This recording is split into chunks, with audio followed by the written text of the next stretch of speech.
If you are interested in gardening, you need to look no further than your house. There's so many household objects and items you can be using. Don't throw them out. Throw them in the garden. Hoard, hoard, hoard. Yeah, no, I'm just joking. Yeah, throw them in the garden. So it all starts off with your morning. In your morning, you go there and you have that nice cup of Java. Oh, so good. You drink it, and then you're like, oh, these coffee grounds. You know, you got these coffee grounds that are just around, and they start accumulating and accumulating.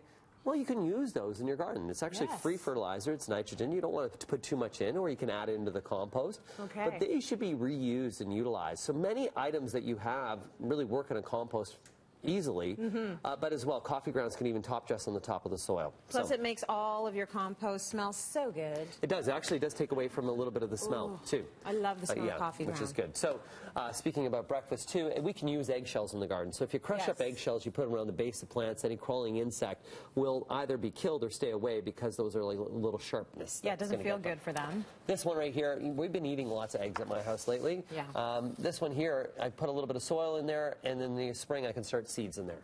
Oh, no problem whatsoever. Okay, so that's a little seed starter. And what a fun thing for the kids to do. Yeah, and you can cut them out, and then they'll be perfect for that. Speaking of seed starting, so maybe you have an old file folder, or this one here I bought at the dollar store for $1. Why would I use this when it comes to gardening?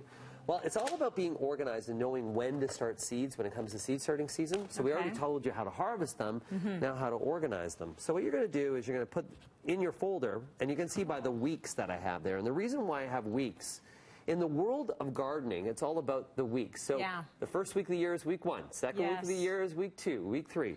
So if I go all of a sudden to week 18, what I'm going to know is during that week that all of a sudden some of my seeds that I've already purchased, I'm going to start there. So in the early winter, like late winter, early spring, you organize your seeds like this all by week. You just go into your folder and boom, boom, boom, boom, you're seeding things the right time, and that way you're going to be able to have success. That will keep you organized. Very good. Okay, so my kids were playing sports the other day. I was sick of all their bottles, and I took their lace and I said, what am I going to create? So what do you think this is?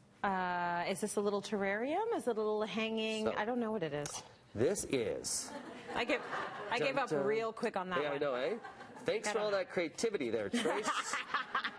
DIY, I don't know. So what we're going to make out of this is a self-watering container. Oh. So it's really cool if we're going to put a little bit of water in the base here. Okay. So what this happens is by putting that, it has to be cotton, or it could even be twine. Yeah. By being cotton, and then this is going to be in the base, this will actually start to absorb the water, and that water will wick up into the top of that lace. Okay. So if you then decide to put a plant inside, and I would need extra soil, but we'll just do this for example, all of a sudden that becomes a really cool experiment for kids, but at the same token, that there is a self-watering container. So no cost whatsoever, some used items, a self-watering container that'll show kids that water will transfer from the plant down through, all because of that cotton. And you can use science there. I like that. Totally cool. Very good. Reuse it for things like this. It's a teachable moment. Yeah. Maybe your wife has too many things and you think, hey, I don't want you to have too many things anymore. No. Is that the motivation behind this one? This is maybe she's got too much candy. You're like, I'm going to take your candy jar. I don't think never say to your wife you don't need candy. So this here is something that I bought at the dollar store, $2.50. Made a little bit of a terrarium out of it. Yes. Normally terrariums at garden centers or even garden supply stores cost about $10 at this size. So that was $2.50. That's a great deal, and it is so easy to do. So you're putting in some soil, you're putting in some moss, a succulent. I'm going to show you right there. So first line you want to do is a little bit of stone in the base. Yep. That's your drainage. Next is your soil, and then for this here we used a cactus soil because it's a succulent. Yeah. And then we just put a little bit of reindeer moss just for a pop of color, and then you have your succulent. So the cost on that succulent was actually more than the container. Right. It was $4, $2.50. Let's say about soil. That's under $10. You got a full terrarium. Beautiful. I think everybody in life needs a plant. And right now I'm going to give you Good for you. I'm going to give you some sage advice. That's a sage. And you can see a day without laughter is a day wasted. It sure is. So here are some really good things. I went to the dollar store. These cups were $1 each.